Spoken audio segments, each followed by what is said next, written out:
ये एक वीडियो आज आपको डबल डोज देकर जाएगी, क्योंकि इसमें आज हम क्रिकेट हिस्ट्री के सबसे वियर्ड बैटिंग स्टांसेस और वियर्ड बॉलिंग एक्शंस दोनों एक साथ देखेंगे और फिर आप कंपैरिजन करना कि दोनों में ज्यादा फनी क्या था। तो चलो वीडियो को शुरू करते हैं नंबर 10 से। शेन वॉर्न एक ऐसे बॉलर थे जिनकी मिस्ट्री को सुलझाने के लिए बैटर्स ने ना जाने कितने पापड़ बेले थे और बैटिंग के पता नहीं कितने ही अलग अलग तरीके ट्राई किए, लेकिन उन सब में सबसे अजीब तरीका था न्यूजीलैंड के बैट्समैन क्रैग मैकमिलन का। जब 2002 में एक ओडीआई सीरीज के दौरान शेन वॉर्न को फेस करने के लिए मैकमिलन ने अपने बैटिंग स्टांस को ही पूरा चेंज कर लिया था और उनका ये स्टांस इतना वियर्ड और अनयूजुअल था कि वो राइट हैंडेड शिव नारायण चंद्रपोल की एग्जैक्ट कॉपी लग रहे थे। जहां उनका प्लान सिंपल था, कंप्लीटली ओपन स्टांस में खड़े रहकर वो वॉर्न की रिस्ट और बॉल की फ्लाइट को दोनों आंखों से क्लियरली देखना चाहते थे और जैसे ही वॉर्न बॉल रिलीज करते मैकमिलन तुरंत अपनी बॉडी को नॉर्मल साइड ऑन पोजीशन में ले आते और बॉल को straight down the ground hit करने की कोशिश करते। नंबर 9, अगर क्रिकेट हिस्ट्री के सबसे वियर्ड बॉलिंग एक्शंस की बात करें तो उसमें सबसे ऊपर नाम जो है वो साउथ अफ्रीका के former left arm wrist spinner Paul Adams का आएगा, क्योंकि भाई उनका बॉलिंग एक्शन इतना अजीबोगरीब था कि former England captain Mike Gatting ने उनके एक्शन को फ्रॉग इन अ ब्लेंडर तक कह दिया था और ये नाम उनके एक्शन को परफेक्टली डिस्क्राइब भी करता है, क्योंकि जब एडम्स बॉलिंग करने के लिए रन अप लेते थे तो वो क्रीज के पास आते ही अपनी बॉडी को इतना ट्विस्ट करते थे कि बैट्समैन को समझ ही नहीं आता था कि बॉल आखिर रिलीज कहां से होने वाली है। और सबसे वियर्ड था उनका हेड मूवमेंट। अगर आप उनकी बॉलिंग को स्लो मोशन में देखोगे तो आपको समझ आएगा कि बॉल रिलीज करते टाइम एडम्स अपने हेड को पूरी तरह पीछे की तरफ ले जाते थे और एक मोमेंट के लिए ऐसा लगता था जैसे वो बैट्समैन को देखने की जगह सीधा आसमान की तरफ देख रहे हैं।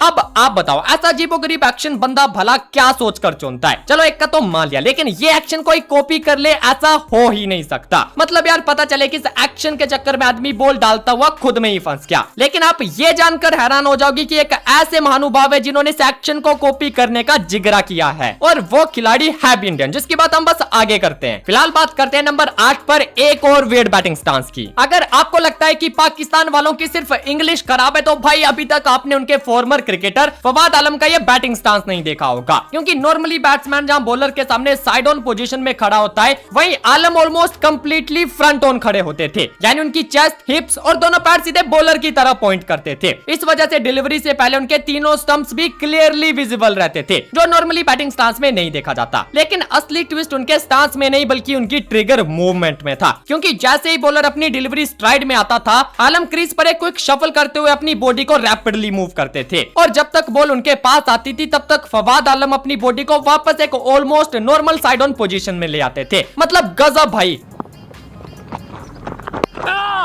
नंबर 7, अगर पीछे हमने फ्रॉग इन अ ब्लेंडर को देखा है तो अब मैं आपको फ्रॉग इन अ ब्लेंडर 2 दिखाता हूं, क्योंकि इस बंदे का बॉलिंग एक्शन भी पॉल एडम्स की एग्जैक्ट कॉपी है। यह है इंडिया के शिविल कौशिक, हाँ वही जिनका करियर 2016 के आईपीएल में विराट कोहली ने खत्म किया था। वेल कौशिक ने 2016 में ही गुजरात लायंस के लिए जब अपना आईपीएल डेब्यू किया था तो उनका बॉलिंग एक्शन देखते ही लोगों को पॉल एडम्स की याद आ गई थी, क्योंकि इन दोनों के एक्शन में इतनी ज्यादा सिमिलैरिटी थी कि खुद पॉल एडम्स ने भी कौशिक को देखकर सोशल मीडिया पर रिएक्ट करते हुए यह कहा था कि उन्हें खुशी है कि चाइनामैन बॉलिंग की ये यूनिक आर्ट अब भी जिंदा है। अब बात करते हैं कौशिक के एक्चुअल बॉलिंग एक्शन की। रनअप के दौरान कौशिक थोड़ा क्रीज से वाइड आते थे, लेकिन जैसे ही वो बॉल रिलीज करते थे तो उनकी बॉडी एकदम अजीब तरीके से ट्विस्ट होती थी, बिल्कुल पॉल एडम्स की तरह। फिर उनका लेफ्ट आर्म पूरी तरह हेड के ऊपर से घूमता हुआ आता था और तब जाकर बॉल रिलीज होती थी। लेकिन सबसे शॉकिंग पार्ट अगेन उनका हेड मूवमेंट था, क्योंकि बॉल रिलीज करते टाइम कौशिक का हेड पीछे की तरफ ड्रॉप होता है, जिससे कि बॉल रिलीज के टाइम वो बैट्समैन और पिच को देख भी नहीं पाते। नंबर 6, आपने अक्सर ऑस्ट्रेलियन बल्लेबाजों को अजीबोगरीब तरीके से बैटिंग करते हुए देखा होगा, क्योंकि भाई इन कंगारुओं के अंदर एक अलग ही कीड़ा है, इसीलिए तो चलते मैच में उल्टी सीधी हरकतें करना इनकी आदत बन गई है। अब जैसे कि यहाँ देखो, जब 2018 कैनबरा में प्राइम मिनिस्टर 11 और साउथ अफ्रीका के बीच एक वार्म अप मैच खेला जा रहा था, जहां साउथ अफ्रीका के डेंजरस पेस अटैक के सामने जॉर्ज बेली बैटिंग कर रहे थे। लेकिन तब उन्होंने कुछ ऐसा स्टांस लिया कि भाई पूछो ही मत, क्योंकि जब लुंगी अंगेड़ी बॉल डालने के लिए रन अप लेकर आते हैं तब बेली ऑलमोस्ट अपनी बैक बॉलर की तरफ करके खड़े हो गए। उनका बैक फुट भी लेग स्टंप से काफी ज्यादा बाहर था और पीछे विकेट कीपर की डायरेक्शन में पॉइंट कर रहा था।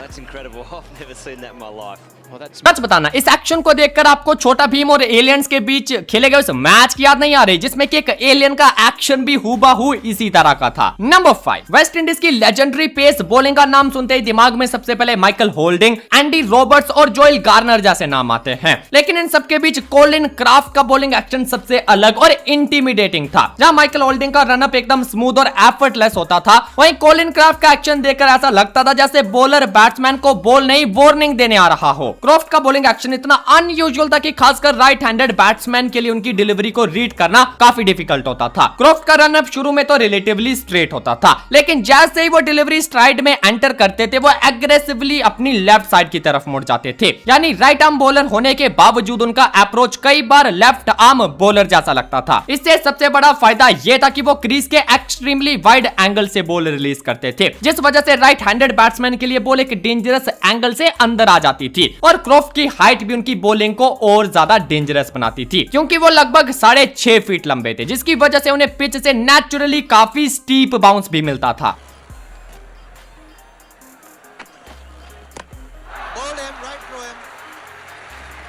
नंबर 4, क्रिकेट हिस्ट्री के सबसे वियर्ड बैटिंग स्टांसेस की बात करें तो उसमें वेस्ट इंडीज के लेजेंडरी बैट्समैन शिव नारायण चंद्रपोल का नाम सबसे ऊपर आएगा, क्योंकि जहां बैट्समैन सिर्फ पर्टिकुलर बॉलर को अटैक करने के लिए डिफरेंट स्टांस का यूज करते हैं, वहीं चंद्रपोल ने अपने इस अजीब स्टांस को पूरे करियर में यूज किया और उनके इस यूनिक बैटिंग स्टांस को फेमसली क्रैब स्टांस कहा जाता था। नॉर्मली एक बैट्समैन बॉलर के सामने साइड ऑन पोजीशन में खड़ा होता है, लेकिन चंद्रपोल इसके बिल्कुल ऑपोजिट खड़े होते थे। उनकी चेस्ट और हिप्स कंप्लीटली बॉलर की तरफ होती थी और दोनों फीट ऑलमोस्ट सीधे पिच की डायरेक्शन में पॉइंट करते थे। उनका बैट भी ट्रेडिशनल बैट्समैन की तरह बैक शोल्डर के पीछे नहीं होता था और वो अक्सर बैट को अपने दोनों पैरों के बीच या स्टंप्स के सामने टैप करते थे। और जब बॉलर बॉल डालने के लिए आता था तो चंद्रपोल अपने बैट को सीधा ऊपर अपने हेड तक ले जाते थे, जो उनके ऑलरेडी वियर्ड स्टांस को और भी अनयूजुअल बना देता था। लेकिन बावजूद इसके चंद्रपोल का करियर लेजेंडरी रहा। It's gone for 4. He's got beautiful hands. He gets away with it. Number 3, सोचो एक ऐसा बॉलर जिसका बॉलिंग एक्शन देखने के बाद आपको लगे कि ये बॉलर बॉलिंग नहीं बल्कि डांस कर रहा है। वेल, ये है ऑस्ट्रेलिया के मैक्स वॉकर, जिनका बॉलिंग एक्शन क्रिकेट हिस्ट्री के सबसे अजीब और अनऑर्थोडॉक्स एक्शंस में से एक था। सबसे पहले देखो उनका wrong footed bowling action. Fellow Victorian quick Merv Hughes says Walker's prowess as a fast bowler should not be underestimated. Well, जहां एक नॉर्मल फास्ट बॉलर एक प्रॉपर रिदम के साथ रन अप लेकर बॉल डालता है, वहीं मैक्स वॉकर के आर्म्स और लेग्स डिलीवरी के टाइम ऐसे मूव करते थे जैसे दोनों अलग अलग डायरेक्शन में जा रहे हो। उनका एक्शन इतना अनयूजुअल था कि बैट्समैन के लिए उनके हाथ से बॉल को अर्ली पिक करना भी काफी मुश्किल हो जाता था। लेकिन सबसे इंटरेस्टिंग बात यह थी कि इतना अजीब एक्शन होने के बावजूद उनकी बॉलिंग काफी ज्यादा इफेक्टिव थी। उनके एक्शन से बॉल को मूवमेंट और बाउंस दोनों मिलता था। मैक्स वॉकर इसी वियर्ड एक्शन से एक शार्पली स्विंगिंग डिलीवरी भी डालते थे, जो बैट्समैन के डिफेंस को कंप्लीटली बीट करती हुई सीधा स्टंप्स उड़ा देती थी। यानी जो चीज नॉर्मली किसी बॉलर की वीकनेस हो सकती थी, मैक्स वॉकर के केस में वही उनका सबसे बड़ा वेपन था। Former Test opener Justin Langer labelled Walker a larger-than-life character. Number 2, cricket history में आपने बहुत से वियर्ड बैटिंग स्टांसेस देखे होंगे, लेकिन ये एक ऐसा बैट्समैन है जिसका स्टांस देखने के बाद आपको ये लगेगा कि ये बंदा कभी क्रिकेट की कोचिंग क्लासेस में गया ही ना हो। इस बंदे का नाम है रोरी बर्न्स और जरा आप इनके इस बैटिंग स्टांस को देखो। बॉलर जैसे ही रन अप लेकर आता है, बर्न्स अपनी गर्दन को इतना ज्यादा टिल्ट करते हैं कि उनकी चिन ऑलमोस्ट राइट शोल्डर को टच करती है और इसका रीजन है उनकी लेफ्ट आई डोमिनेंस। क्योंकि उनकी लेफ्ट आई ज्यादा डोमिनेंट है, इसलिए वो अपने हेड को इस अनयूजुअल पोजीशन में लाते हैं ताकि उनकी लेफ्ट आई बॉलर के रिलीज पॉइंट पर परफेक्टली लॉक्ड रहे और वो बॉल को क्लियरली देख सके। लेकिन सिर्फ हेड ही नहीं, बॉल रिलीज होने से पहले बर्न्स अपनी नीज को बेंड करके और बैक को काफी नीचे झुकाकर एक लो क्राउच पोजीशन में आ जाते हैं। बर्न्स अपने हेड को बॉडी से काफी दूर रखते थे और बॉलर के अप्रोच करते ही बैट को ऑलमोस्ट सीधा हवा में उठा देते थे। जहां एक नॉर्मल बैट्समैन बॉल आने से पहले छोटा सा स्टेप फॉरवर्ड या बैकवर्ड लेता है, वहीं बर्न्स का फ्रंट फुट क्रीज के अक्रॉस ऑफ साइड की तरफ एग्रेसिवली मूव करता है। यानी बॉल आने से पहले ही head tilt, deep crouch, high back lift और क्रॉस ओवर स्टेप सब कुछ एक साथ। और इसी वजह से रोरी बर्न्स का बैटिंग स्टांस क्रिकेट के सबसे यूनिक और वियर्ड बैटिंग स्टांसेस में से एक बन गया।